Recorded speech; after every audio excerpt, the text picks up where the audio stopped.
En el nombre del Padre, del Hijo y del Espíritu Santo. Amén. Evangelio de hoy. Primera lectura. Lectura del libro del Eclesiástico. La sabiduría hace su propia alabanza, encuentra su honor en Dios y se gloría en medio de su pueblo. En la asamblea del Altísimo abre su boca y se gloría ante el Poderoso. El Creador del universo me dio una orden, el que me había creado estableció mi morada y me dijo: pon tu tienda en Jacob, y fija tu heredad en Israel. Desde el principio, antes de los siglos, me creó, y nunca más dejaré de existir. Ejercí mi ministerio en la tienda santa delante de él, y así me establecí en Sión. En la ciudad amada encontré descanso, y en Jerusalén reside mi poder. Arraigué en un pueblo glorioso, en la porción del Señor, en su heredad. Palabra de Dios. Te alabamos, Señor. Salmo 147. El Verbo se hizo carne y habitó entre nosotros. Glorifica al Señor Jerusalén. Alaba a tu Dios, Sión, que ha reforzado los cerrojos de tus puertas, y ha bendecido a tus hijos dentro de ti. Verbo se hizo carne y habitó entre nosotros. Ha puesto paz en tus fronteras, te sacia con flor de harina. Él envía su mensaje a la tierra, y su palabra corre veloz. Verbo se hizo carne y habitó entre nosotros. Anuncia su palabra a Jacob, sus decretos y mandatos a Israel. Con ninguna nación obró así, ni les dio a conocer sus mandatos. Verbo se hizo carne y habitó entre nosotros. Segunda lectura. Lectura de la carta del apóstol San Pablo a los Efesios. Bendito sea el Dios, Padre de nuestro Señor Jesucristo, que nos ha bendecido en Cristo con toda clase de bendiciones espirituales en los cielos. Él nos eligió en Cristo, antes de la fundación del mundo, para que fuésemos santos e intachables ante Él por el amor.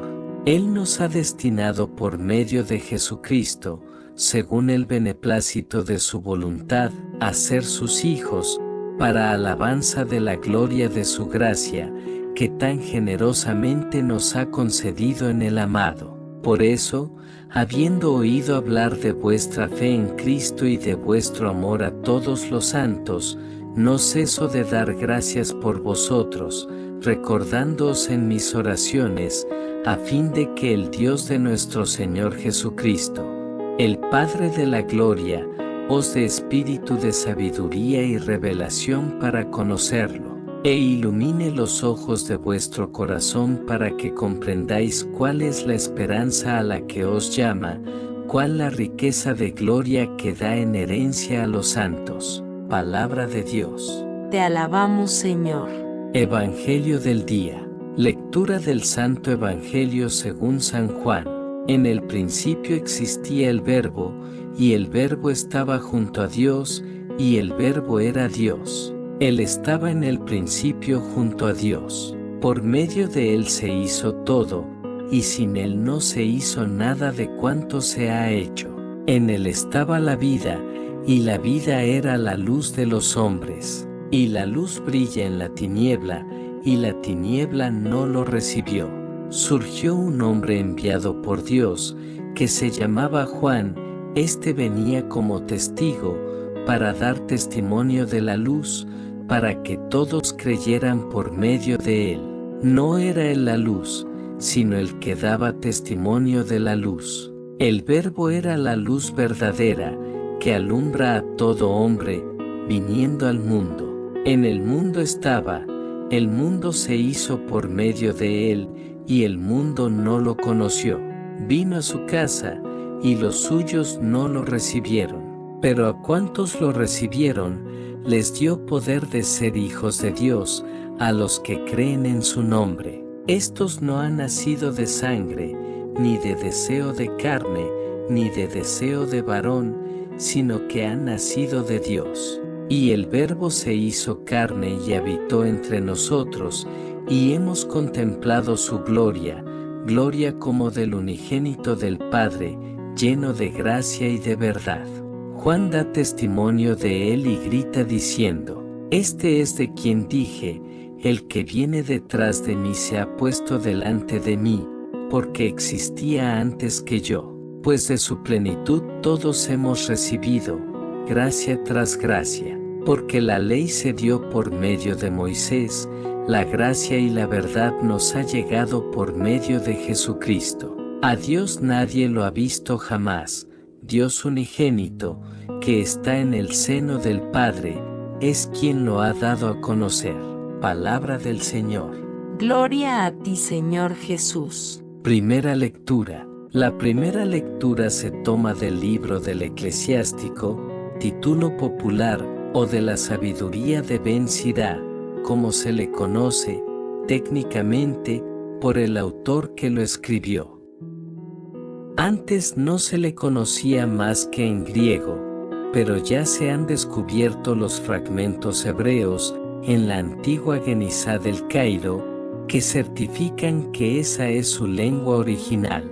Es un libro propio, con un género literario específico, tanto en el mundo bíblico como en la literatura del Medio Oriente y de Egipto.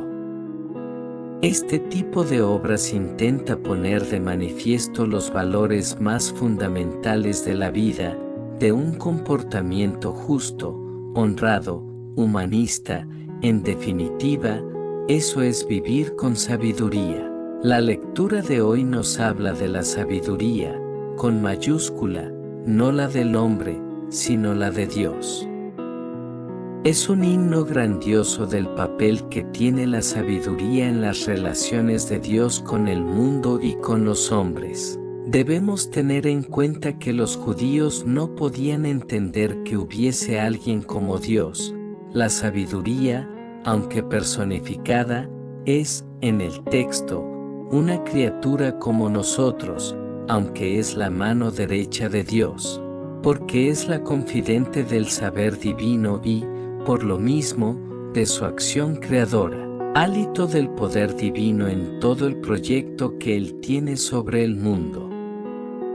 De hecho, en el judaísmo se identificaba a la sabiduría con la Toure, la ley. No podía ser de otra forma en un ambiente cerrado a los valores creativos y proféticos de Dios. Sin embargo, una lectura cristiana de este texto, lo sabemos, apunta directamente a la palabra de Dios, a Jesucristo. Y entonces, la Toure, la ley, quedará en lo que es un mundo de preceptos que a veces ni siquiera ponen de manifiesto la voluntad de Dios. Segunda lectura. Aunque se proclame en nuestra lectura que esta carta es de San Pablo, la opinión más extendida hoy, aunque no sea general, es que es un escrito posterior de la escuela paulina. Es un escrito de una gran densidad teológica, una especie de circular para las comunidades cristianas de Asia Menor, cuya capital era Efeso. En realidad lo que hoy nos toca proclamar de esta lectura es el famoso himno con el que casi se abre la epístola. Es un himno o eulogía, alabanza, a Dios, probablemente de origen bautismal, como sucede con muchos himnos desde luego ha nacido en la liturgia de las comunidades cristianas. Su autor, como Pablo hizo con lo ha incardinado a su escrito por la fuerza que tiene y porque no encontró otras palabras mejores para alabar a Dios. Y se necesitaría un análisis exegético de más alcance para poder decir algo sustancial de esta pieza liturgia cristiana. Es curioso que estamos ante un himno que es como una sola frase, de principio a fin, aunque con su ritmo literario y su estética teológica. Canta la exuberante gracia que Dios ha derramado, por Cristo, en sus elegidos. Vemos que, propiamente hablando, Dios es el sujeto de todas las acciones, elección, liberación, redención, recapitulación, predestinación a ser hijos. Es verdad, son fórmulas teológicas de cuño litúrgico las que nos describe este misterio. Pero todo esto acontece en Cristo, en quien tenemos la gracia y el perdón de los pecados, y por medio de él recibimos la herencia prometida. Y en Cristo hemos sido marcados con el sello del Espíritu hasta llegar a experimentar la misma gloria de Dios en los tiempos finales. ¿Qué podemos retener del mismo? Entre las muchas posibilidades de lectura podríamos fijarnos en lo que sigue, que Dios, desde siempre, nos ha contemplado a nosotros, desde su Hijo. Dios mira a la humanidad desde su Hijo y por eso no nos ha condenado, ni nos condenará jamás a la ignominia. Hay en el texto toda una mirada del Dios vivo. Él es un Dios de gracia y de amor. La teología de la gracia es, pues, una de las claves de comprensión de este himno. Sin la gracia de Dios no podemos tener la verdadera experiencia de ser hijos de Dios. El himno define la acción amorosa de Dios como una acción en favor de todos los hombres. Estamos, pues, predestinados a ser hijos. Este es el misterio que quiere cantar esta alabanza a Dios. Se canta por eso, se da gracias por ello. Ser hijos es lo contrario de ser esclavos, de ser una cifra o un número del universo.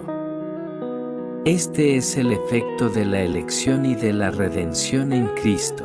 Evangelio. Este segundo domingo de Navidad, después de la fiesta de María Madre de Dios con que abrimos el Año Nuevo, es una profundización en los valores más vivos de lo que significa la encarnación del Hijo de Dios. Podemos volver a leer el texto comentado el día de Navidad. Esta es una de las páginas más gloriosas, profundas y teológicas que se hayan escrito para decir algo de lo que es Dios, de lo que es Jesucristo y de lo que es el hecho de la encarnación en esa expresión tan inaudita. El Verbo se hizo carne y habitó entre nosotros. La encarnación se expresa mediante lo más profundo que Dios tiene, su palabra. Con ella crea todas las cosas, como se pone de manifiesto en el relato de la creación de Génesis 1, con ella llama, como le sucede a Abraham, el padre de los creyentes, con ella libera al pueblo de la esclavitud de Egipto, con ella anuncia los tiempos nuevos, como ocurre en las palabras de los profetas auténticos de Israel, con ella salva, como acontece con Jesucristo que nos revela el amor de este Dios. El Evangelio de Juan, pues, no dispone de una tradición como la de Lucas para hablarnos de la anunciación y del nacimiento de Jesús, pero ha podido introducirse teológicamente en esos misterios mediante su teología de la palabra. También, en nosotros, es muy importante la palabra, como en Dios. Con ella podemos crear situaciones nuevas de fraternidad. Con nuestra palabra podemos dar vida a quien esté en la muerte del abandono y la ignominia, o muerte a quien esté buscando algo nuevo mediante compromisos de amor y justicia. Jesús, pues, también se ha encarnado para hacer nuestra palabra, que expresa nuestros sentimientos y pensamientos, nuestro yo más profundo, lo que sale del corazón, una palabra de luz y de misericordia, de perdón y de acogida. Él ha puesto su tienda entre nosotros, para ser nuestro confidente de Dios. El himno y las sentencias que lo constituyen se relaciona con las especulaciones sapienciales judías. El filósofo judío de la religión, Filón de Alejandría, que vivió en tiempos de Jesús, hizo suyas aquellas reflexiones, pero en vez de sabiduría habló de la palabra divina, del Logos. En el judaísmo, sabiduría y palabra de Dios significaban prácticamente lo mismo. Sobre este tema desarrolló Filón una serie de profundas ideas. En el himno al Logos de Juan han podido influir otras corrientes conceptuales de aquella época. Fuera como fuere, en el texto joánico la idea del Logos tiene una acuñación cristiana propia, una forma inconfundible ligada a la persona de Jesús. Se interpreta, en efecto, esta persona, mediante los conceptos ya existentes sobre la palabra de Dios, de una manera no por supuesto absolutamente nueva, pero sí profundizada. El Logos, en griego, la palabra divina, se ha hecho carne, es nuestra luz. Quizás parece demasiado especulativa la expresión, pero recorriendo el himno al Verbo, descubrimos toda una reflexión navideña del cuarto Evangelio. El Verbo ilumina con su luz. La iniciativa no parte de la perentoria necesidad humana, sino del mismo Dios que contempla la situación en la que se encuentra la humanidad. Suya es la iniciativa, suyo el proyecto. En el Verbo estaba la vida y la vida es la luz de los hombres. Por eso viene a los suyos, que somos nosotros. La especulación deja de ser altisonante para hacerse verdaderamente antropológica, humana. Pone su tienda entre nosotros, el Logos, la sabiduría, el Hijo, Dios mismo en definitiva. ¿Cómo? No como en el Elad, en la tienda del tabernáculo en el desierto, ni en un sancta sanctorum, sino en la humanidad misma que era la que verdaderamente necesitaba ser dignificada. El hombre es imagen de Dios, y esa imagen se pierde si la luz no nos llega. Y esa luz es la palabra, Jesucristo. Que esta palabra sea como una semilla en tu corazón, capaz de florecer en obras de amor, fe y esperanza. El Evangelio de hoy nos recuerda que Dios nos llama a ser sus manos y su voz en este mundo. No dejes que este mensaje quede en el silencio. Suscríbete a nuestro canal y comparte esta reflexión con tus seres queridos. Cada vez que compartes la palabra de Dios, estás participando en su misión de amor y salvación para el mundo. Hay corazones que esperan escuchar este mensaje, almas que necesitan esperanza y vidas que pueden transformarse con un simple clic. Sé instrumento de Dios, llevando su luz y su verdad a todos los rincones. Que el Señor bendiga tu vida, ilumine tus pasos y te dé la paz que solo Él puede dar. Amén. En el nombre del Padre, del Hijo y del Espíritu Santo. Amén.